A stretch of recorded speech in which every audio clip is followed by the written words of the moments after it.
Welcome to the record that was never meant to be heard. They said the house still breathed after the fire. When the chimney fell, they heard someone humming a woman's voice soft and low under the smoke. The field hands crossed themselves and swore the song came from the dirt. Testimony recorded by W.H. Carter, Federal Writers Project, Jefferson County, Mississippi, 1937. That single paragraph remains in the archive. No continuation, no author's note. The rest of Carter's field notebook is missing. Only the page number survives 17. The house he described once stood near the old Natchez Trace on land once called St. Mary Plantation. By 1872, locals knew it only as the Conjure house. They avoided its path after dusk.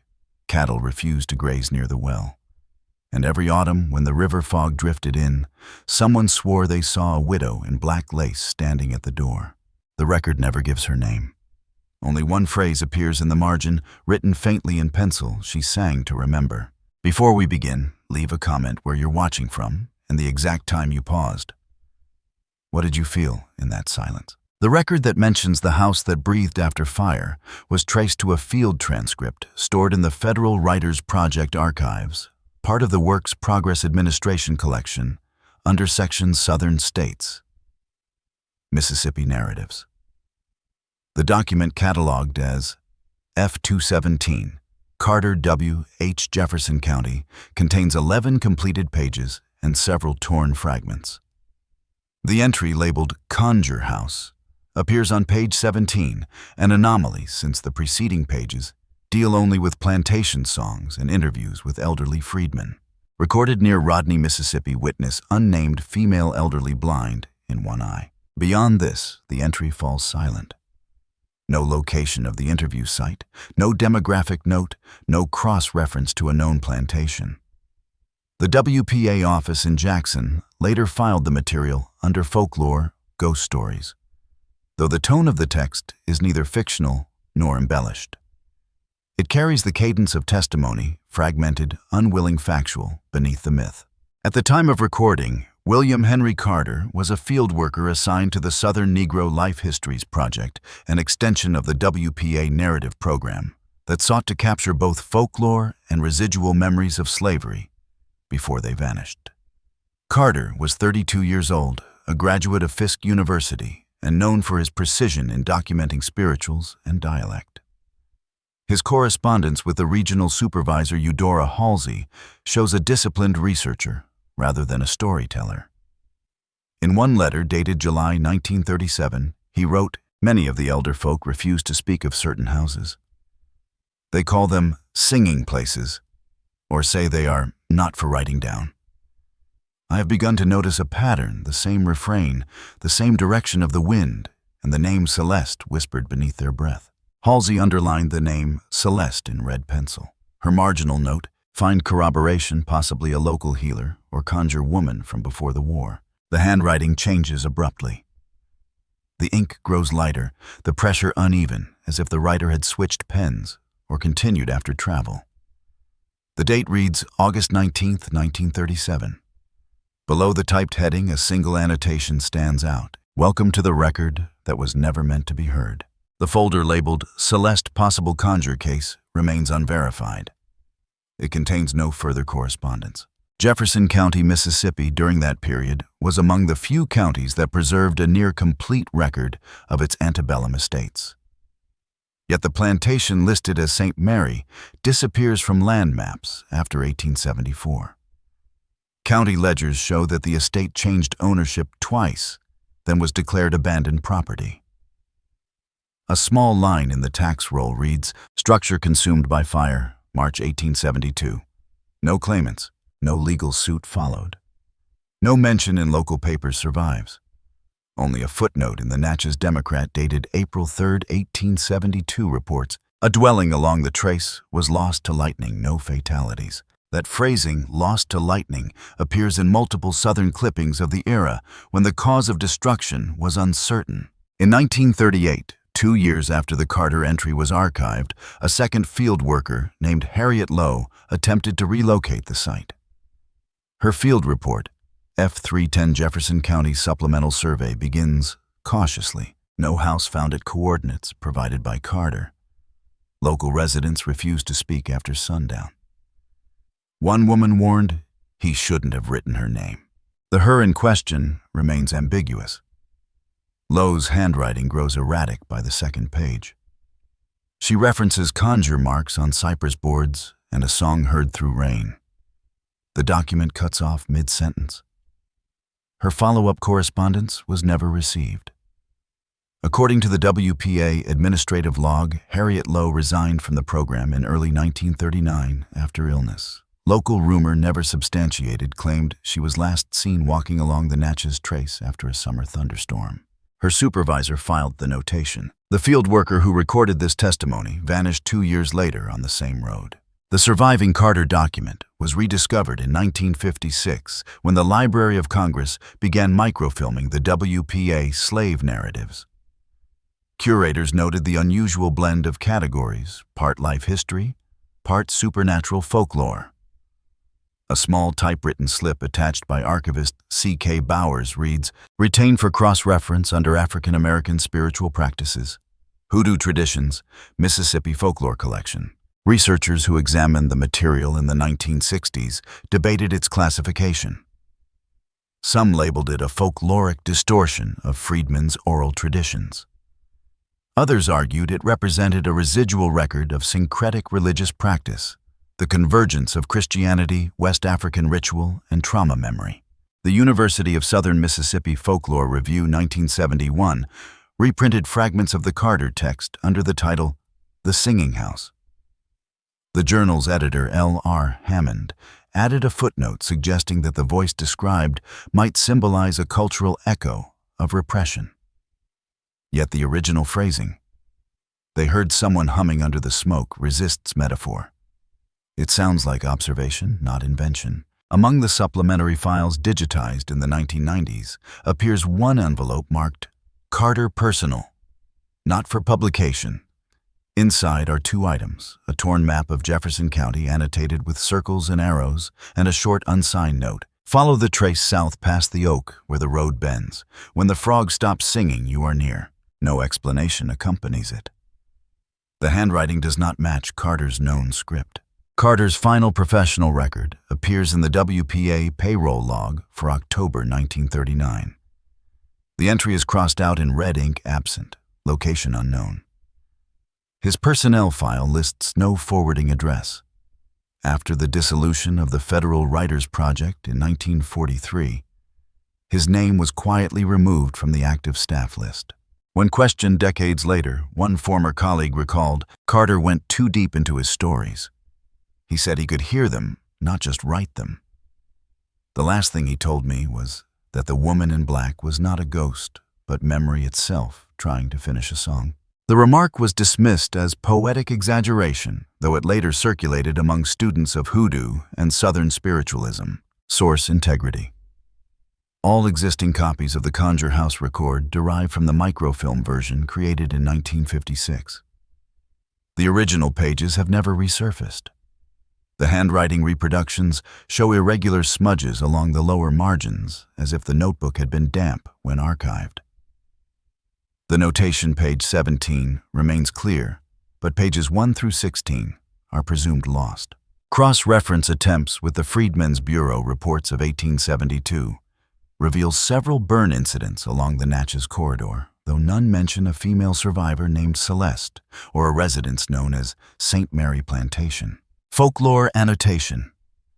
Regional oral historians in Jefferson County, particularly the descendants of sharecroppers interviewed in the 1930s, preserve a consistent fragment, a song verse said to be the one the widow sang.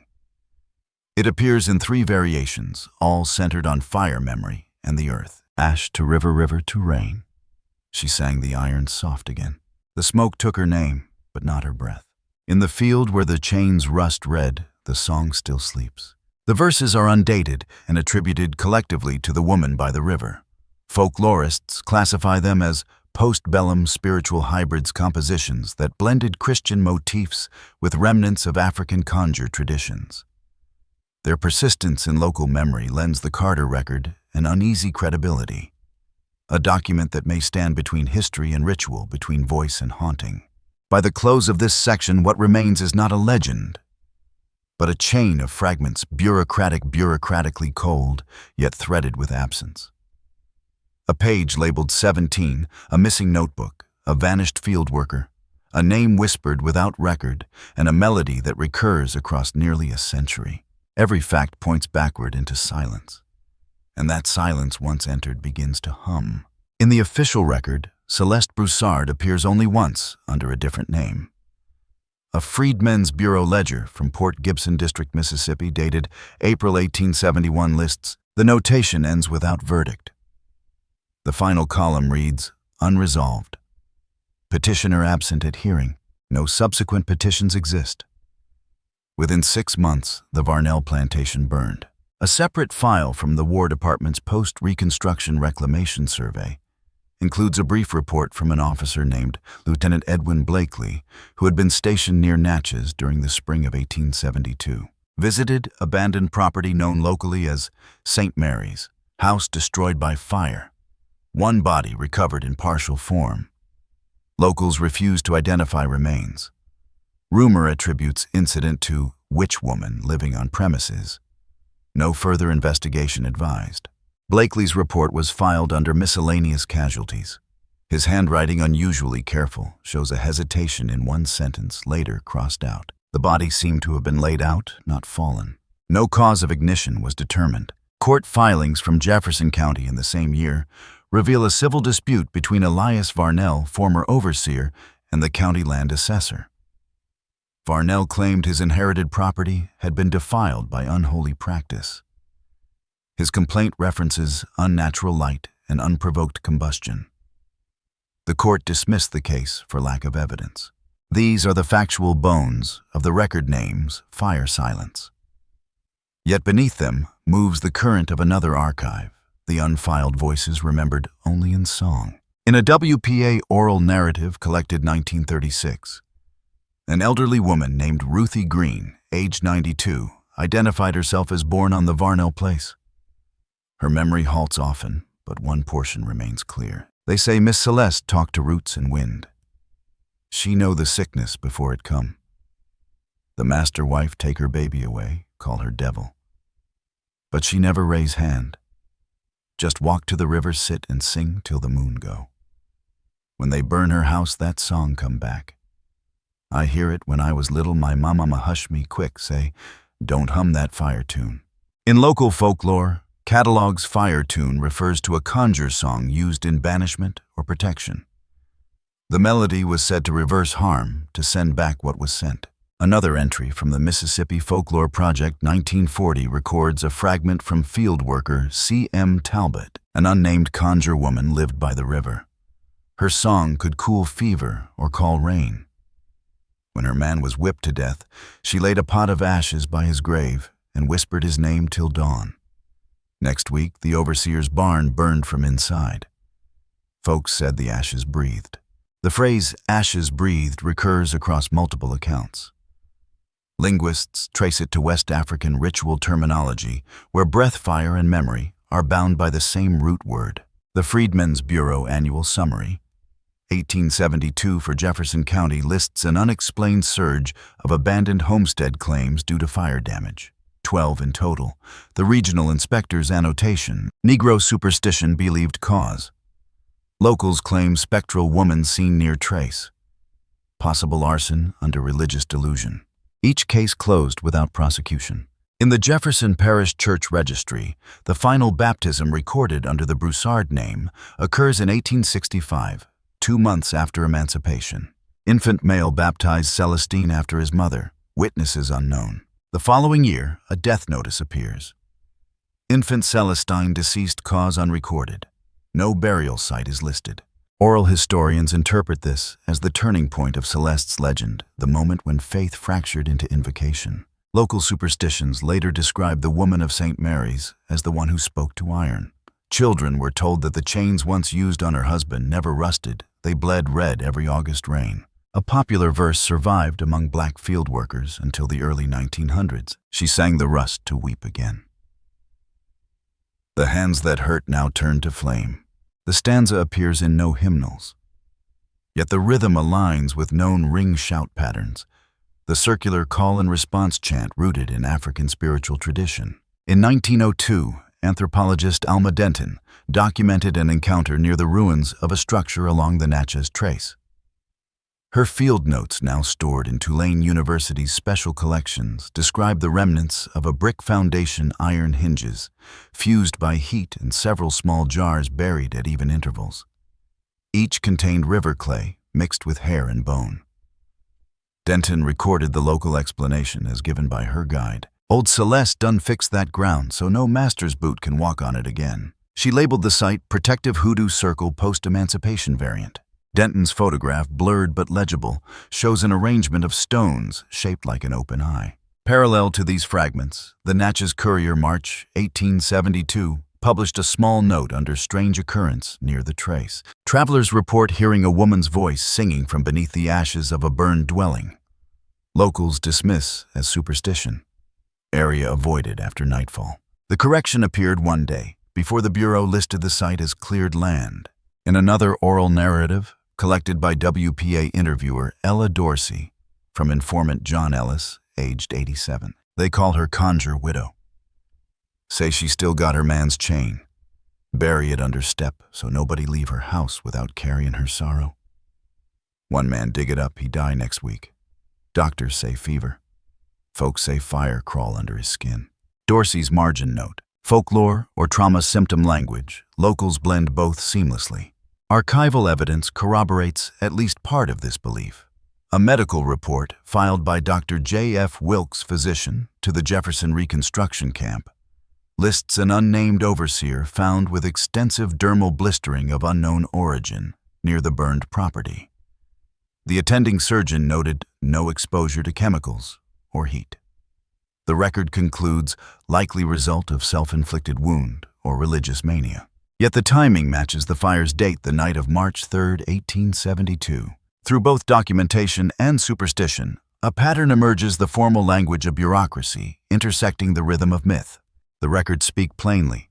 Property burned, remains recovered, witness absent. The songs speak differently. She sang the iron soft again. She sent the fire home. Together, they form what later scholars termed a double ledger of truth. The official chronicle of Reconstruction's violence shadowed by an invisible account of spiritual restitution. By the late 19th century, Conjure House had become shorthand in Southern folklore for any place where vengeance lingered in the soil. Writers of the era unfamiliar with the original case treated it as fiction. But the Broussard record, fragile as it is, suggests an origin, a woman whose petition went unanswered, whose house burned, whose song refused to die. The Bureau closed her file as unresolved. Folklore kept it open. In every ledger there is absence. In every song, repetition. And between them, the hum of a truth that neither system can name. The record states that the fire at St. Mary Plantation left no survivors. Report: no bodies recovered in recognizable form. Cause undetermined. No further search warranted. Filed under Reconstruction Incident Number 412, Jefferson County, March 1872. But in an oral retelling collected 70 years later, a former field hand named Martha Kane said, "They bury ashes, not people." 'Cause she walk out that night. I seen her shadow go through smoke holding something bright. The Bureau report never mentioned a witness. The oral record begins with one. A week after the fire, Lieutenant Blakely, the officer who documented the site, submitted a follow-up memorandum to the regional command in Vicksburg. Only half of the page survives. The rest is torn away, its lower edge blackened as if it too had brushed flame. The visible lines read, "Locals claim spectral light observed after dusk." The field perimeter remains unfit for patrol. Recommend site remain uninhabited. The next line is missing. Only one word remains returned. Contradictions multiply. Official register, April 1872. One deceased female name unknown, buried without service. Oral account, WPA narrative, 1938. She ain't die like no Christian. They can't bury what don't want ground. She rest by the river till thunder talk back. 2 sentences from 2 centuries. Each insists on truth. Neither cancels the other. When investigators cataloged the remnants of the Conjure house, they found fragments of metal that refused to cool. Iron objects remained warm to the touch days after fire subsided. Jefferson County Assessment Log, 1872. In the same year, a sharecropper named Henry Dorsey told his son, "Don't walk that way when fog low." The iron's still breathin'. It hum like chain rememberin' work. He used the word rememberin'. No scientist or clerk could record that temperature. A dispatch from the Natchez Bureau of Health reported an outbreak of fever among families living within 2 miles of the burned property. Symptoms included heat rash and spontaneous bleeding from pores. The final entry concludes, cause unknown, possibly marsh infection. Yet oral testimony from the same settlement attributes the deaths to fire that got lost and looking for home. One account describes a preacher attempting to cleanse the site with scripture. See Broussard, Female Agest. 43. Formerly enslaved by Varnell Estate, Jefferson County filed petition for the return of personal property, 1 iron kettle, 1 Bible, and a silver pendant, believed family heirloom. The newspaper's editor later appended a correction. No evidence of human remains. Possibly wind resonance. He read till his voice go dry. Then the pages curl like they on stove. The contradiction deepens in language. Documents name the woman as Celeste Broussard. Folk memory calls her Mother Fire, Black Lace Widow, or She Who Sang to Iron. The clerical ledger lists age 43. The legend says ageless. Report widow, no dependents, no next of kin. Oral record, she had a baby once, but the river took him and never gave him back. Each version cancels nothing. Each keeps breathing. I seen her stand in light that don't hurt. She say, "Tell him I done paid the fire back." Then she gone. I wake up with dirt in my hand. Every entry that attempts conclusion repeats her emergence in altered form. Official geography says swamp. Folk memory says sanctuary. Science says vitrified sand. Faith says proof. Each line, factual or visionary, is reflection. Neither replaces the other. Both refract the same blaze. In 1941, archivist Clara Gaines composed a report summarizing all known material on the Conjure house. Her closing paragraph reads, "The convergence of data suggests that the event, whether supernatural or psychological, embodies collective memory of emancipation violence. The woman at its center functions as conduit, both human and mythic." When I held the original page to light the ink, made a shadow shaped like a mouth. In 1958, during restoration work near the old Trace Road, workers uncovered fragments of a ceramic jar containing hair nails and bits of metal. Laboratory tag, cultural artifact, possibly hoodoo. The report classifies it under apotropaic ritual objects. That night, the foreman reported a local woman humming near the dig site. His crew denied hearing it. He filed no complaint, only a remark. "Sound like she's singing to herself." Parallel to these findings, African American spirituals continued evolving in black churches. A hymn recorded in 1965 carries the refrain, "Ashes don't die, they testify." The choir director, when asked about its origin, said it came from somebody's grandmother down by the river. When researchers played the Lomax recording from 1930 beside it, the rhythm aligned. Uncertain source. Tone rises slightly at end, not constant, almost patterned like breath. When the reel was later examined for restoration, technicians reported the noise at exactly 60 hertz, the pitch of electrical current. Yet one listener, an audio engineer named D. Armitage, wrote in his margin comment, "The lyric turns the historical into the mystical flame, as both cleansing and mourning." It is within that overlap that Celeste's legend reemerges not as ghost, but as principle, the persistence of what refuses erasure. Fire done burned the chains away, but Lord, the hand's still cold. Around the same period, black spirituals began incorporating imagery of fire, not as punishment, but as liberation. One field recording made in 1905 captures the refrain, "Some fires are not judgment, they are remembrance. When God won't speak, the earth do." The same week, a traveling preacher named Elijah Crane delivered a sermon recorded later by a student stenographer. Lightning struck the spire, destroying roof and altar. No casualties. Congregation considers rebuilding elsewhere. In 1881, a missionary group established a chapel near the ruins of the old plantation road. Within 2 months, the building collapsed after a storm. The parish minutes read, "When the Lord walk over hurt land, he leave a fire print. You can't build where he cry." His statement, bureaucratic in tone, parallels a folk explanation noted in the same year's Negro Spiritual Archive. There are places where no one will settle. They say the ground keeps memory. We leave those to the Almighty. Among the Reconstruction testimonies recorded in 1875 stands a deposition from Thomas Avery, a former bureau clerk questioned over property disputes. When asked why certain lands remained unclaimed, he replies, "2 publications 1 month apart. One denies, one preserves." The contradiction now becomes rhythm. Some freed women claim it is Celeste the healer burned with her house. They leave jars of river water at crossroads to cool her spirit. But another newspaper, the New Orleans Picayune, July 1874, reprints the story, this time adding, "No ghost haunts these parts. It is likely the sound of frogs, amplified by the cypress hollow." In the Vicksburg Daily Times, June 3, 1874, a small column titled "The Singing Woman of the Trace" describes travelers hearing a voice carried by the wind across the swamp. The reporter attributes it to Negro superstition, concluding, "Fact military correspondence. Echo a woman who leaves ashes for protection." 2 records separated by agency and intention. Yet both orbit the same gravity, the persistence of a song. His signature is clear, his address dated May 1874. She sang something low. "Not a hymn I know. It bent the morning quiet." The letter continues with a line half erased by water stain. "On the western bank near Bayou Pierre, an elderly colored woman offered prayer over our supply wagons.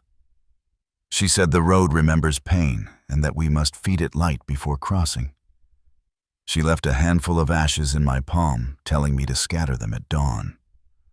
The men laughed, but I did as she said. The wheel broke after we crossed." 2 years later, in a letter from Captain Joseph Harlan, formerly of the 13th Colored Infantry, now working as an agent for the Freedmen's Aid Society there, appears an unrelated paragraph that mirrors the fragment. The bureau clerk did not list her name, only the initials CB and the word sings. One female claimant last seen traveling with group of 3 carrying metal box, origin unclear. The next set of records comes not from Jefferson County, but from the paths that led away from it. 1872 was a year of movement, freedmen migrating northward, families scattering along the rail lines, names changing in transit. The Reconstruction Bureau's Migration Map Series Plate 11 marks one faint trail running from St. Mary Plantation toward Vicksburg, then crossing the river into Louisiana Parish 3. The margin note in red pencil reads, "No final report filed. No confirmed survivor found. Only the contradictions steady as breath, unbroken as fire." Yet here the viewer sits between synthesis and silence. The paper still smokes. The song still hums. "File remains incomplete. Do not attempt narrative synthesis," a note beneath reads. When archivists recatalogued the Conjure House collection for digital access, they added a cautionary tag, "Primary source with unverifiable folkloric contamination." The house burns officially once. Unofficially, it burns every time someone tells the story. Every ledger line that seeks closure reopens in another voice. Every closing statement breeds an echo. Her teacher dismissed it as imagination. It sounded like something humming under the ground when we dug. During interviews, one student recounted, "Objects exhibit partial liquefaction composition, inconsistent with standard fire temperature." In 1978, local school children on a history excursion discovered fragments of iron near the site. Metallurgical analysis confirmed they were 19th century shackles fused together. Laboratory note, report. All material evidence destroyed. Oral record. The ashes still move when thunder speaks. A final juxtaposition. Technicians note coincidental distortion at the National Archives' climate-controlled vault. Where these papers now rest, the microfilm of Carter's field note carries a faint discoloration on frame 17. Archivists attribute it to chemical aging. When the reel is projected, the burn pattern forms the outline of a woman's silhouette. Some fires do not burn wood, but the WPA transcriptionist adds in faint pencil multiple accounts. Divergent details shared thematic unity, woman associated with destruction by fire, possibly result of hysteria and local superstition. The official archive attempts to stabilize these contradictions. A summary typed in the 1930s under Folklore Reconciliation File 9A reads, "I write this by candle. The flame bends east, though there is no wind." Her letter ends with a note in smaller hand. The freed people here refuse to enter the plantation site. They speak of a woman who prayed too strong, and God gave her the fire instead of mercy. The air itself feels heavy, as though remembering. A letter from missionary Sarah Deaton, dated April 1872, addressed to her superior in Natchez. Other testimonies blur the boundaries further. The Bureau's microfilm lists both entries under mythic material. The classification does not change the ink. Sound not human. Felt beneath ground, not above it. Will not return. Lowe's lost notebook, recovered partially from the Jackson warehouse, contains the counterpoint. Found the ruins quiet. At dusk I heard what I first took for wind through the reeds. Then a tone humming low, rising in thirds, like a hymn without words. I left before full dark. Decades later, in the 1930s, researchers retraced the route to confirm the account. The Federal Writers Project sent Carter and then Lowe. Carter's diary fragment undated. It was later crossed out. The remark remains. Dwelling 2 and 23. Occupant widow name uncertain. Race colored. Age unknown. Occupation none. Remarks unverified presence. From the Jefferson County Census of 1880 comes a single anomaly. In the column for inhabitants by household, one entry lists, the hospital log ends abruptly mid-sentence. Page 54 is missing. She's at the door. The following winter, Varnell was admitted to a hospital in Jackson for episodes of auditory hallucination. His nurse's report mentions he often woke screaming one phrase, "All that property cursed." Negro songs spoke of vengeance. "My fields never grew right again." A deposition filed by a white planter, Elias Varnell, claims, "Pieces of paper contradict memory. Memory contradicts the paper. Yet both remain. If they burn your name, let the ashes talk." The same route 60 years later became part of a folk pilgrimage. Local field recordings made by ethnomusicologist Harold Gant in 1934 captured an old chant titled, "The River Answered Her." Its refrain, "At 3 a.m., horse patrol halted." Sound resembling human voice singing distant melody. Area unoccupied. In 1873, an army supply convoy passed near the ruins. Corporal notes, fact meets folklore, both keeping time. By the 1970s, scholars began speaking of reciprocal haunting. The idea that trauma archives itself in land and returns as pattern. The Conjure House materials became a case study, documents generating myths leading back to documents. A doctoral thesis by historian Ruth Perry, 1979, closes with a single sentence. Whether Celeste Broussard lived or not, her absence continues to instruct the archive. The mirror had closed upon itself. Between 1872 and the present, each reappearance of her name has coincided with storms along the lower Mississippi. Meteorological coincidence or inherited association, the files do not say. Yet during one such storm in 1982, a local news crew filmed lightning striking near the old road. The footage, when slowed, shows a brief flare resembling a human outline. The station received letters from viewers claiming they heard singing in the static. Engineers reviewed the tape and logged interference. Their final note, frequency anomaly matches human voice range. Fact 2. A broadcast signal, a geological report, a census form. Folklore 2, a voice, a dream, a song that bends thunder. Each reflects the other's shape in opposite light. The record and the ritual circling endlessly produce the same hum, and if one listens closely beyond catalog numbers and testimonies, the hum begins to form words. They are faint, uncertain, but steady. She sang to remember. The fire learned her name, and the world kept the echo. The final written trace of the Conjure house appears on a faded mimeograph sheet filed in 1967, a preservation checklist compiled for the Southern Folklore Collection. It is not a story. It is an inventory, 27 items, most of them routine map field notes, fragments, transcription copy. But beside item number 17 in a smaller hand, the archivist added, audio reel unplayable, contains low-frequency hum throughout. No content description follows. The note ends there. The rest of the page is blank, except for a pencil circle drawn around the word hum. That word has appeared before.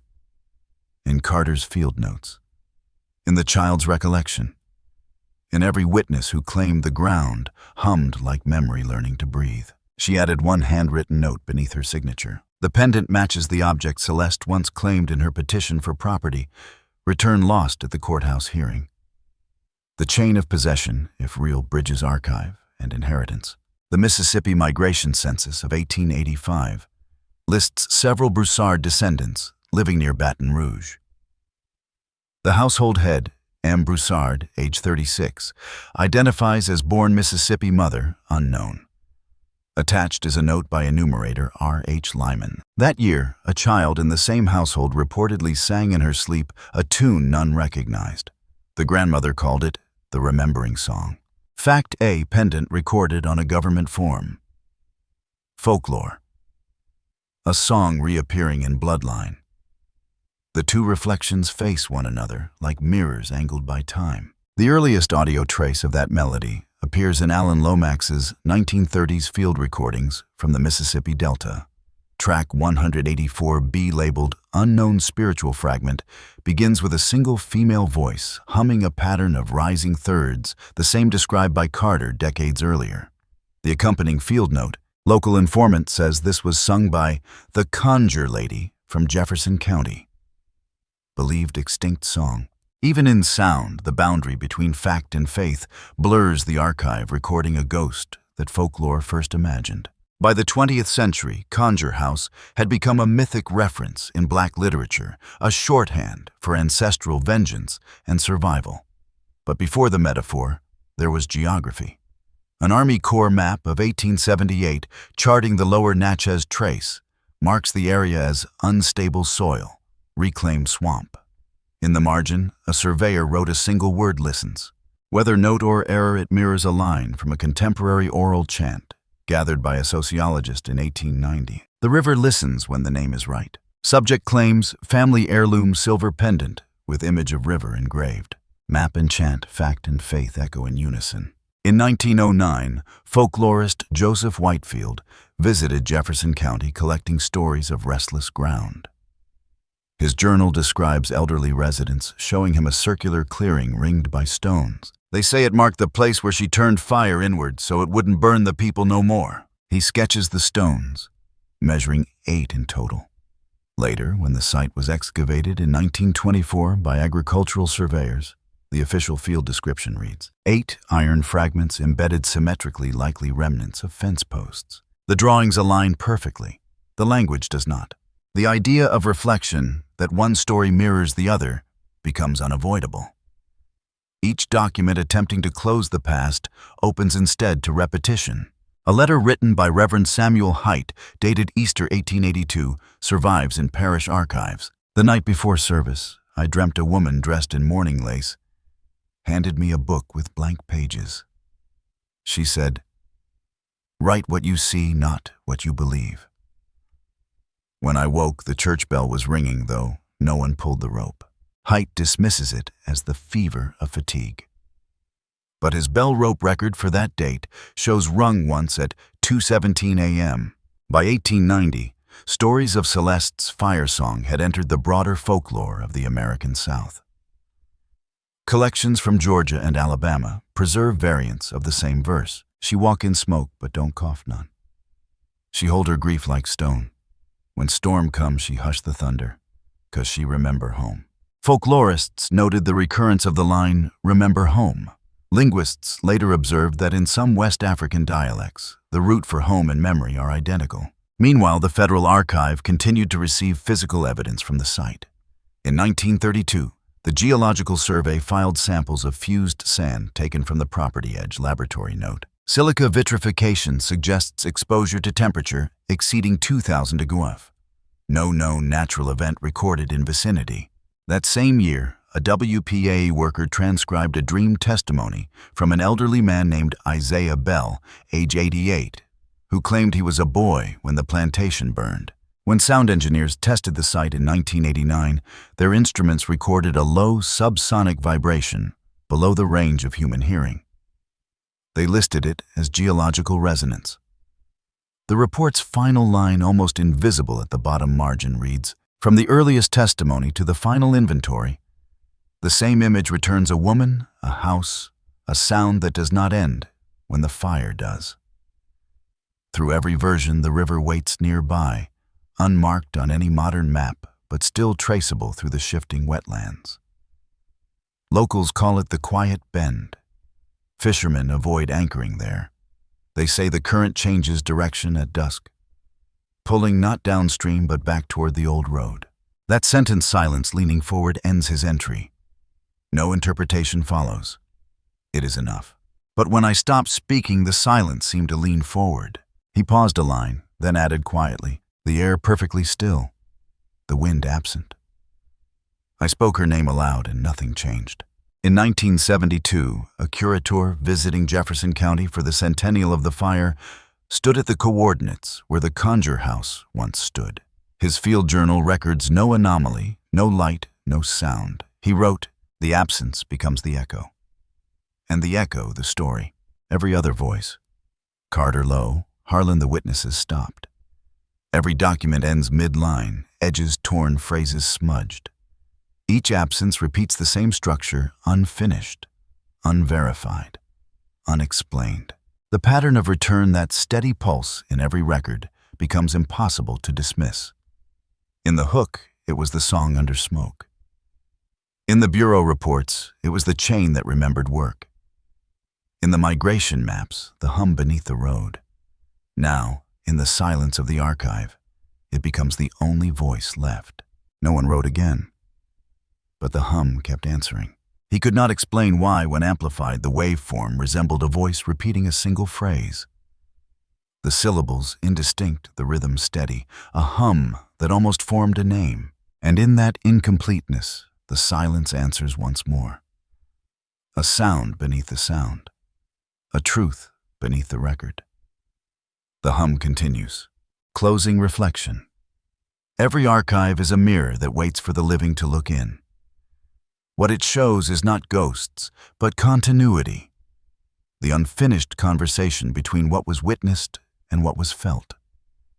The Conjure house still stands there, not in wood or fire, but in the quiet persistence of recollection. As long as someone listens to the hum, the breath, the pulse of remembered light, the story remains incomplete and therefore alive. We left the road where the river bends. We forgot how the ground remembers. We traded echo for evidence and called it truth. Inversion thought maybe they didn't disappear. Maybe we did. No one wrote again. But the hum kept answering. Now it lives inside tape hiss, inside the static between stations, inside the low electric current that powers the lights above these shelves. Even silence has frequency. The Bureau wrote unresolved. The folklore said, remember. Between them lies the space where history hums. Maybe the documents were never about proof. Maybe they were about the cost of forgetting. The myth, when stripped of flame and ghost, becomes testimony not to the supernatural, but to survival's strange physics that memory, when denied, takes on heat until it glows. The record ends here, but not in resolution.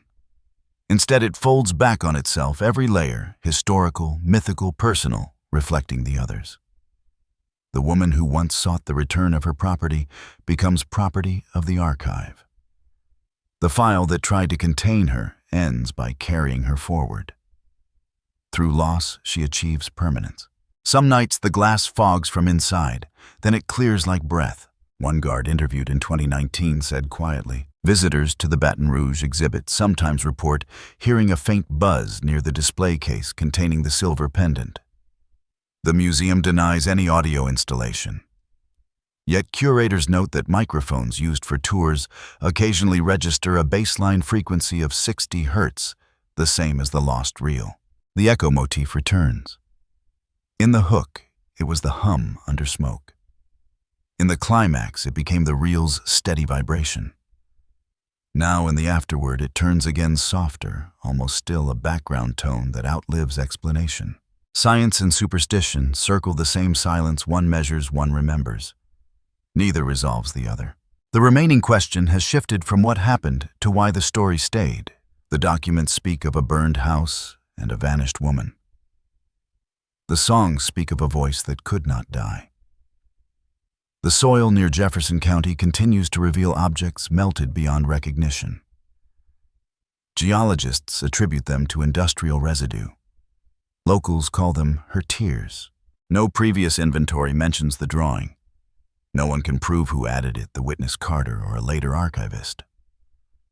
The image now appears in the digital viewer's interface each time the file loads a shadow of water etched into smoke. In 2012, when the library digitized its WPA holdings, technicians scanning Carter's original notebook noticed that page 17, the only surviving sheet from the Conjure House testimony, produced a faint discoloration under ultraviolet light.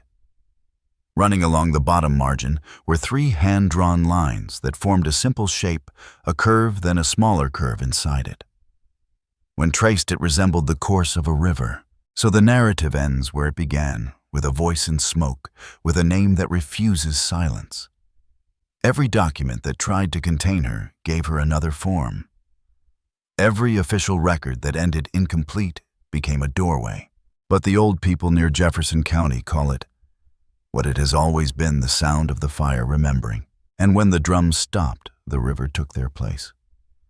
The current began to hum low and endless, carrying silt and memory together downstream. Even now, hydrophones left by researchers record frequencies that mimic human breath. They call it coincidence. The archive calls it background noise. No one wrote again. But the drums kept answering. If one listens through all of it, the microfilm hissed the static. The space between words, a shape emerges. Not visible, not audible, but felt. A rhythm without source. A song without singer. An answer without question. Each fragment aligns now, as if the hum, the warmth and the breath were the same event described 3 ways. Each language touches the other through silence. The chain still breathing.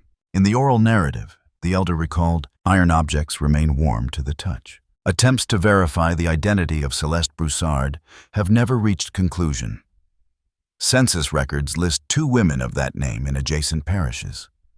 Neither corresponds precisely to the Bureau's description. No death certificate exists. The fire itself left no legal case, no insurance claim, no obituary. In the Bureau file, the officer wrote, "They heard someone humming under the smoke." In the hook, the witness said, "What remains then is not sound, but cadence, the blueprint of a voice. 3 beats, a cadence. The same rhythm as the ring shout recorded in 1934. The same rhythm as the song she sang to remember." Toward the end of the surviving audio reel, the tone rises slightly, then cuts to static. Technicians describe it as dropout, a loss of signal. Yet when amplified, the silence following the cutoff forms its own pattern, a heartbeat-length pause, then a smaller pulse, once, twice, thrice. The echo merges them. Absence becomes presence, repeated. The hum, the quiet, persistent, formless hum, becomes her handwriting across time. The bureau clerk marked her as absent. The soldier recorded her as nameless. The folklore called her by every name at once. Every historian who has handled the file remarks on the same sensation, not fear, but recognition. As if the story does not ask belief, it only waits for acknowledgement. The note ends there. The pattern has become a linguistic fossil, a syllable carrying the weight of a century. The letters seem to move when light passes. Then in pencil below, impossible to date the engraving. Possible later addition by descendant. Yet pattern corresponds to no 19th century script. The curator wrote, "Under magnification, the grooves show heat distortion, as if the metal had softened once, then hardened again.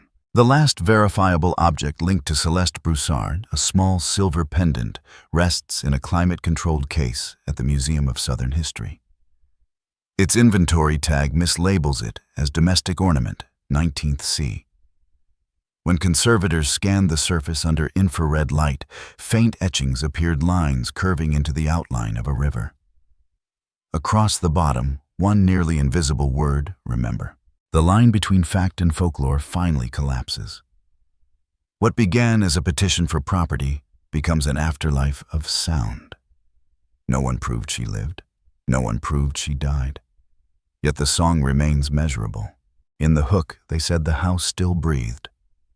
Now in the archive's cold air, the same breath trembles across the tape that no one can play. A hum identical in pitch to a woman's voice humming low under smoke.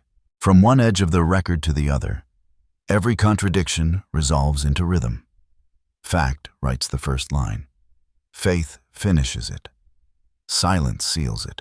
The melody carried no author. The echo carried everyone. Ashes don't die, they testify.